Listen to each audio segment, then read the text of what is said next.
Welcome to our continuing series, Questions and Answers for a World in Crisis. Today's subject is humility, Part 1, from the Mother. As I have often been questioned about it, I shall touch briefly on the meaning of true humility, supramental plasticity, and spiritual rebirth. Humility is that state of consciousness in which, whatever the realization, you know the infinite is still in front of you. The rare quality of selfless admiration, about which I have spoken to you, is but another aspect of true humility.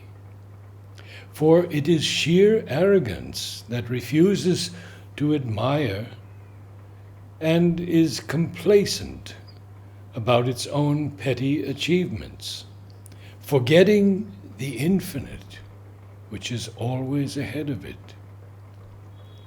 However, you need to be humble, not only when you have nothing substantial or divine in you, but even when you are on the path of transformation. Paradoxical though it may sound, the divine, who is absolutely perfect, is at the same time absolutely humble.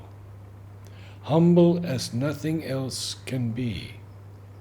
He is not occupied in admiring himself, though he is the all. He ever seeks to find himself in what is not himself. That is why he has created in his own being what seems to be a colossal not himself, this phenomenal world. He has passed into a form in which he has to discover endlessly in time the infinite contents of that which he possesses entirely in the eternal consciousness. One of the greatest victories of this ineffable humility of God will be the transformation of matter, which is apparently the most undivine. Humility, Mother says, adorable in its simplicity. True humility consists in knowing that the supreme consciousness, the supreme will alone exists, and that the I is not. To be humble means for the mind, the vital, and the body never to forget that without the divine, they know nothing, are nothing, and can do nothing. Without the divine, they are nothing but ignorance, chaos, and impotence. The divine alone is truth, life, power, love, felicity. Therefore, the mind, the vital, and the body must learn and feel once and for all that they are wholly incapable of understanding and judging the divine, not only in his essence, but also in his action and manifestation. This is the only true humility, and with it come quiet and peace. This is also the surest shield against all hostile attack. Indeed, in the human being, it is always the door of pride at which the adversary knocks, for it is this door which opens to let him in. Whatever is your personal value, or even your individual realization, the first quality required in yoga is humility. A true and sincere humility is our safeguard. It is the surest way to the indispensable dissolution of the ego. Humility and sincerity are the best safeguards. Without them, each step is a danger. With them, the victory is certain. The first thing you must do is to learn a little humility and to recognize that you know nothing. You read words, you read prayers, and you repeat the words, you copy the prayers, but you do not understand them. You mix up all these ideas and notions in a brain that is still like a child's, and then you have the illusion of understanding. This was written 15 November 1934 to a disciple. The only way to save yourself from these disturbances is through true humility. The humility that consists in knowing at that moment you are utterly incapable of understanding me, and that it is presumptuous stupidity to try to judge me. Ignorance always lacks humility. The more ignorant the mind, the more it judges, and the more it revolts. It is towards the divine that you must be humble, an absolute and integral humility. To discover one's weaknesses and imperfections is already a great progress.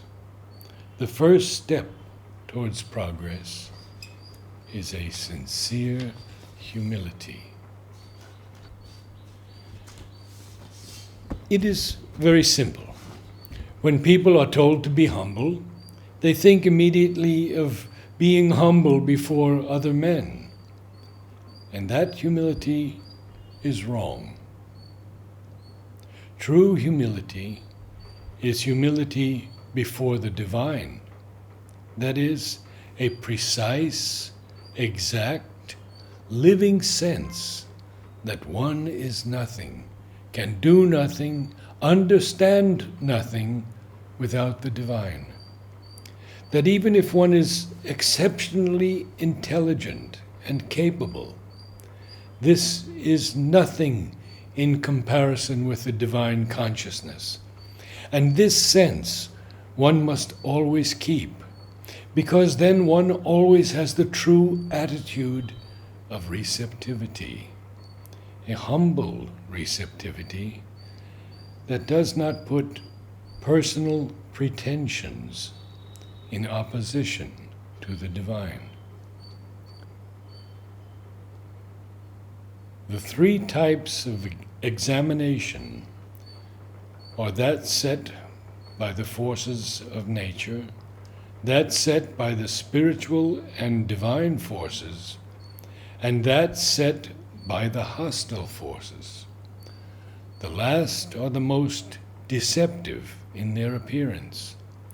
And if one is not to be taken by surprise or unprepared, one has to be constantly in a state of vigilance and sincerity and humility. An excessive depreciation is no better than excessive praise.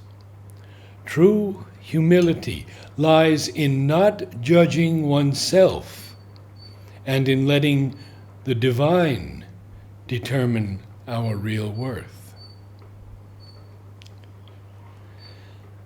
And then there are those who have no aspiration.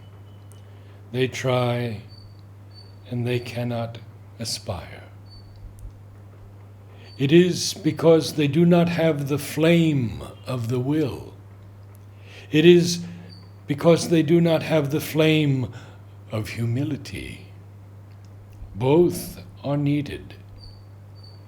There must be a very great humility and a very great will to change one's karma. Woman, by the very fact of her passivity, having more easily than man the intuition of the supreme power at work in the world, is more often, more naturally humble. But to base the fact of this humility on need is erroneous. Woman needs man not more than man needs woman, or rather, more exactly, man and woman have an equal need of one another. Even in the mere material domain, there are as many men who depend materially upon women as there are women who depend upon men.